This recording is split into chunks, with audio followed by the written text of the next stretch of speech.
Hey guys, this is Sonu Alawat लेकर आ चुका हूं आपके लिए एक और जबरदस्त गवर्नमेंट जॉब अपडेट जो कि डायरेक्टली निकल के आ रहा है NIACL AO रिक्रूटमेंट 2023 की तरफ से।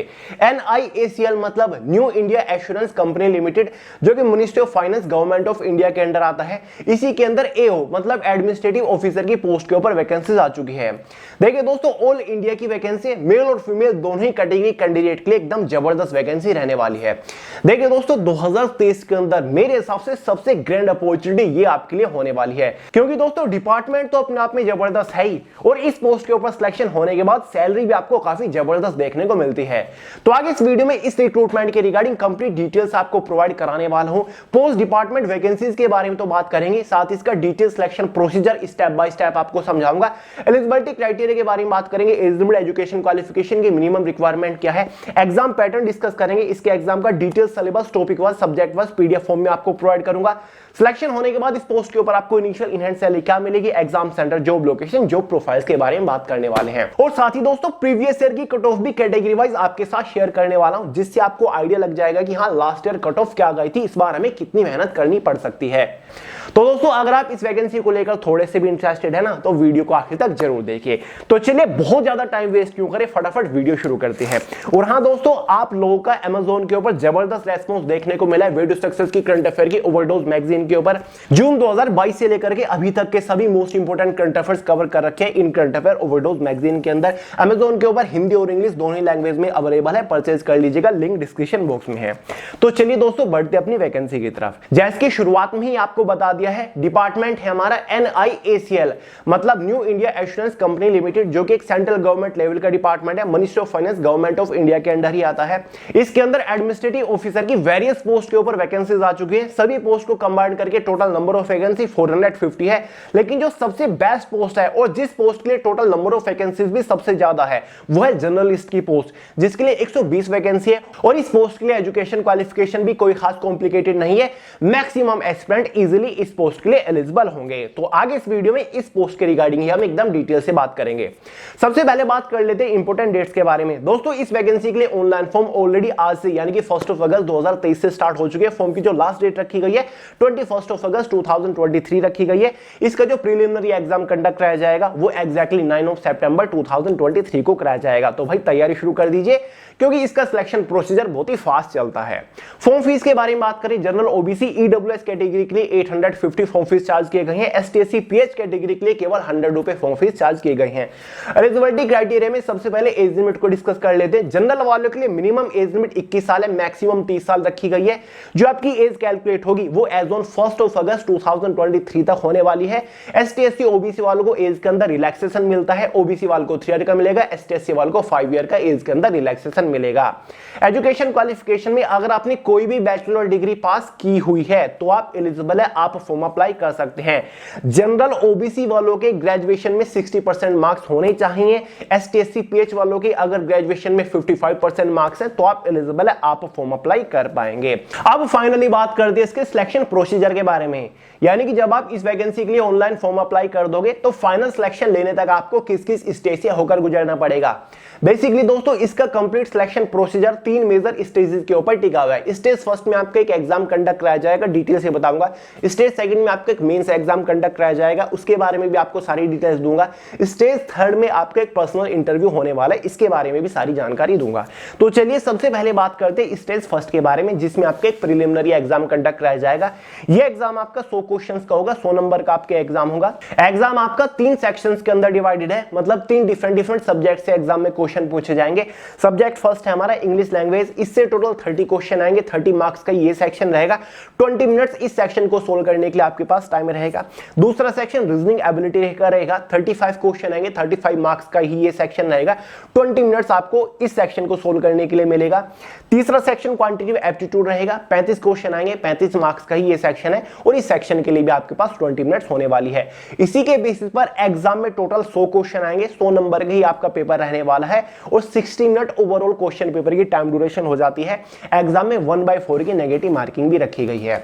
ये पॉइंट नोट करके चलिए चलिएगा जो आपका प्रीलिमिनरी एग्जाम है ना, ये क्वालिफाइंग नेचर है, मतलब इसके मार्क्स फाइनल कट ऑफ को इफेक्ट नहीं करेंगे, फाइनल मेरिट में प्रीलिमिनरी एग्जाम के मार्क्स नहीं जुड़ेंगे। ये एक क्वालिफाइंग नेचर एग्जाम है जिसके मार्क्स डिसाइड करेंगे कि क्या आप सेकंड स्टेज मतलब मेंस एग्जाम के लिए क्वालिफाई कर रहे हो या फिर नहीं कर रहे हो। अब प्रीलिमिनरी एग्जाम की बात हो रही है तो लास्ट ईयर 2021 में प्रीलिमिनरी एग्जाम की क्वालिफाइंग कट ऑफ क्या थी कैटेगरी वाइज, देख लीजिए स्क्रीन के ऊपर आपको दिख रहा होगा। जनरल वालों की आउट ऑफ 100 मार्क्स में से 73.75 मार्क्स थी, वहीं पर एससी वालों की 64.50 मार्क्स थी, एसटी वालों की 58 समथिंग मार्क्स थी, ओबीसी वालों की 68 थी, ईडब्ल्यूएस वालों की 68 मार्क कट ऑफ गई थी, क्वालिफाइंग कट ऑफ थी प्रीलिमिनरी एग्जाम की। मेरे हिसाब से आप क्वालिफाई कर ही लोगे। और हाँ, प्रीलिमिनरी एग्जाम में भी आपको सेक्शन वाइज क्वालिफाई करना होता है, मतलब इंग्लिश लैंग्वेज में भी आपको अलग से क्वालिफाई करना पड़ेगा, ऐसे रीजनिंग के लिए और क्वांटिटेटिव एप्टीट्यूड के लिए बहुत ही मिनिमम मार्क्स होते हैं, आप इजीली कर लोगे, बहुत बड़ा टास्क नहीं है। मेंस एग्जाम की बात करें तो मेंस एग्जाम भी 4 सेक्शंस के अंदर डिवाइडेड है, जिसमें से पहला सेक्शन हमारा टेस्ट ऑफ रीजनिंग का रहेगा, जिससे टोटल 50 क्वेश्चन आएंगे। 50 मार्क्स का ये सेक्शन रहने वाला है। 40 मिनट्स इस सेक्शन को सोल्व करने के लिए आपके पास टाइम होगा। दूसरा सेक्शन इंग्लिश लैंग्वेज का रहेगा, 50 क्वेश्चन 50 मार्क्स के अंदर ही, और अगेन 40 मिनट्स इस सेक्शन को सोल्व करने के लिए आपके पास टाइम रहेगा। Third section test of general awareness, 50 question 50 marks के ही, साथ ही 30 मिनट इस सेक्शन को आपके पास सोल्व करने का लिए टाइम रहेगा।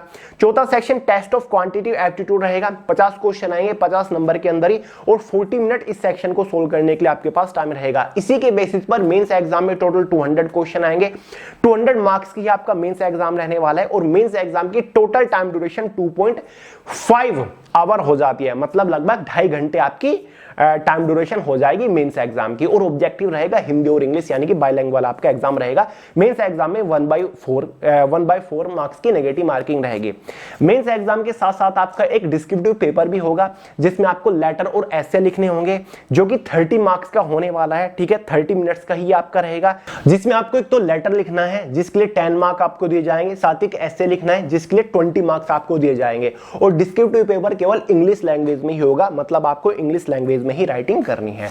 और डिस्क्रिप्टिव पेपर क्वालिफाइंग नेचर है, मतलब आपको जस्ट ये क्वालिफाई करना है। और लास्ट ईयर जनरल वालों के लिए डिस्क्रिप्टिव पेपर की क्वालिफाइंग मार्किंग 50 थी, यानी कि 30 में से केवल 15 मार्क्स आपको लाने थे। अगर आप इतने मार्क्स ले आए थे 2021 में तो क्वालिफाई कर गए थे। ठीक है, डिस्क्रिप्टिव पेपर के जो मार्क्स होंगे ना, वो कट ऑफ में ऐड नहीं होंगे, ये केवल क्वालिफाइंग नेचर है। अगर आप मेंस एग्जाम को क्वालिफाई कर लेते हो ना, डिस्क्रिप्टिव एग्जाम को भी क्वालिफाई कर लेते हो, उसके बाद आपको थर्ड स्टेज के लिए बुलाया जाएगा, जिसमें आपका पर्सनल इंटरव्यू होने वाला है।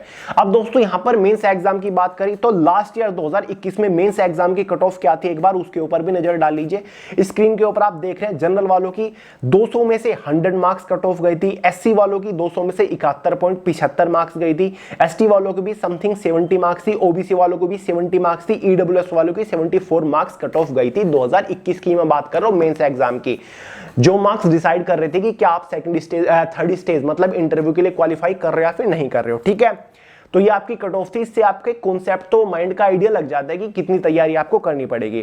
ठीक है, अब तीसरी स्टेज इंटरव्यू है, उससे पहले एग्जाम सिलेबस को भी डिस्कस कर लेते हैं। दोस्तों इसके एग्जाम का डिटेल सिलेबस, चाहे आपका प्री एग्जाम या फिर मेंस एग्जाम हो, subject wise topic wise PDF form में मैंने way to success official Telegram channel के अंदर प्रोवाइड करा दिया है। वहां से आप इजीली पूरे सिलेबस को पीडीएफ फॉर्मेट में डाउनलोड करके देख सकते हैं, समझ सकते हैं कि कौन से सब्जेक्ट के अंदर से कौन से टॉपिक के ऊपर आपको इस बार मोस्टली फोकस करना है। तो टेलीग्राम चैनल का लिंक डिस्क्रिप्शन बॉक्स में, उसके ऊपर फोकस जरूर करिएगा। अब बात कर लेते हैं एग्जाम सेंटर्स के बारे में। तो एग्जाम सेंटर को कोई बड़ा इशू नहीं है, ऑल ओवर इंडिया के अंदर डिफरेंट स्टेट्स के अंदर आपको एग्जाम सेंटर्स देखने को मिल जाएंगे। आपको अपने होम स्टेट में एग्जाम सेंटर मिल जाएगा, आपको अपने आसपास के शहर में एग्जाम सेंटर देखने को मिल जाएगा। तो एग्जाम सेंटर का कोई बड़ा इशू नहीं है। बात करते हैं थर्ड स्टेज के बारे में, जिसमें आपका इंटरव्यू होगा। इंटरव्यू की ओवरऑल मार्किंग 100 मार्क्स हो सकती है। ये एक पर्सनैलिटी टेस्ट होता है, एक पर्सनल इंटरव्यू होता है। ठीक है, अगर आप इसको भी क्वालिफाई कर लेते हो, बारी आती है फाइनल सिलेक्शन की। फाइनल सिलेक्शन किस बेसिस पर होगा? फाइनल सिलेक्शन मेंस एग्जाम और इंटरव्यू के मार्क्स के बेसिस पर होगा। मेंस एग्जाम कितने मार्क्स का था? 200 मार्क्स का था। जैसे कि पहले बताया, डिस्क्रिप्टिव पेपर के जो डिस्क्रिप्टिव पेपर है उसके मार्क्स फाइनल कट ऑफ को इफेक्ट नहीं करेंगे। तो केवल ऑब्जेक्टिव पेपर जो आपका मेंस एग्जाम था 200 नंबर का, उसी के मार्क्स ऐड होंगे फाइनल कट ऑफ में। साथ ही इंटरव्यू के मार्क्स दोनों को कंबाइंड करके एक फाइनल कट ऑफ बनेगी।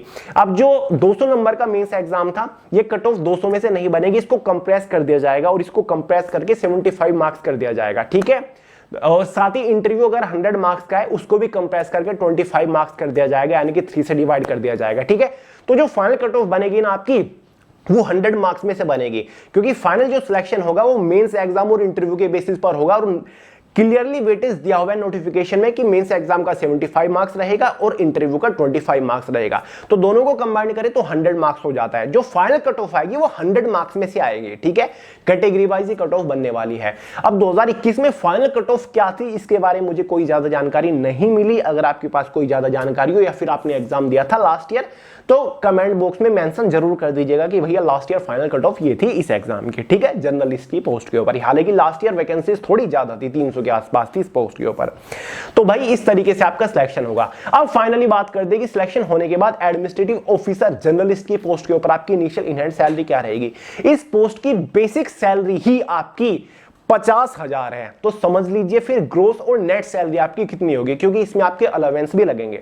तो भाई इस पोस्ट के ऊपर आपकी initial in hand salary 76 to 80,000 के आसपास रहेगी। यानी कि शुरुआती सैलरी जस्ट आफ्टर सिलेक्शन आपको 76,000 के आसपास मिलने वाली है with all and extra allowances. तो सैलरी अपने आप में नेक्स्ट लेवल होती है। आईबीपीएस पीओ, एसबीआई पीओ की पोस्ट के ऊपर भी आपकी इतनी नेक्स्ट लेवल की सैलरी नहीं रहती जो आपको इस पोस्ट के ऊपर मिलेगी। सिलेक्शन होने के बाद 1 साल का आपका प्रोबेशन पीरियड भी रहेगा, मतलब आपकी ट्रेनिंग भी चलने वाली है। ट्रेनिंग पे आपको प्रॉपर सैलरी भी मिलेगी। उसके बाद आपकी फाइनल पोस्टिंग यहां पर होने वाली है।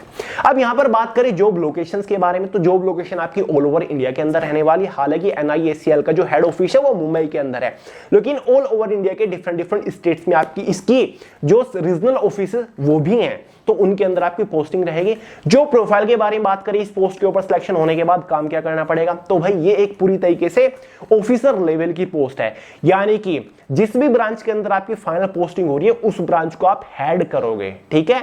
आप एडमिनिस्ट्रेटिव ऑफिसर रहोगे वहां पर। जो बाकी का स्टाफ होगा ब्रांच के अंदर वो आपके अंडर काम करने वाला है, ठीक, क्लियर है। तो आपको एक सेपरेट कैबिन मिलता है। बढ़िया 9 to 5 की फ्रेश जॉब रहने वाली है। इससे बेहतरीन जॉब मैं मानता नहीं, बैंक से भी बढ़िया जॉब मैं इसको मानता हूं। हालांकि दोस्तों इसमें गारंटी बॉन्ड भी रखा गया है, लेकिन इतनी बेहतरीन जॉब है आप इसको छोड़ेंगे नहीं, मुझे पता है। बहुत ही नेक्स्ट लेवल की जॉब है, क्लियर है। तो भाई आई होप मैंने आपको इस रिक्रूटमेंट के रिगार्डिंग कंप्लीट डिटेल्स दे दी। अगर फिर भी आपका कोई डाउट बच गया हो तो कमेंट करके पूछ लीजिएगा। अगर आप इस पोस्ट के लिए एलिजिबल है ना तो फॉर्म जरूर अप्लाई करिएगा, क्योंकि बेहतरीन अपॉर्चुनिटी है। ऐसी अपॉर्चुनिटी मिस नहीं किया करते। काफी सारे लोग बोलेंगे कि भैया इंटरव्यू भी है, 2 एग्जाम हो रहे हैं और इतना बड़ा डिपार्टमेंट है, क्या हम इसको क्वालिफाई कर पाएंगे? बिल्कुल कर पाएंगे। अगर खुद के ऊपर कॉन्फिडेंस है, खुद की मेहनत के ऊपर विश्वास है, तो आप बड़े से बड़ी चट्टान भी हिला सकते हो। तो भाई सेल्फ कॉन्फिडेंस रखिए और नेक्स्ट लेवल की प्रिपरेशन करना शुरू कर दीजिए, फिर देखते हैं आपको सिलेक्शन लेने से कौन रोकता है। तो चलिए दोस्तों, बाकी वीडियो पसंद आए लाइक करिएगा, दोस्तों के साथ शेयर करिएगा, चैनल को सब्सक्राइब करना मत भूलिएगा। मिलते हैं अगली वीडियो में बहुत ही जल्द, तब तक के लिए जय हिंद।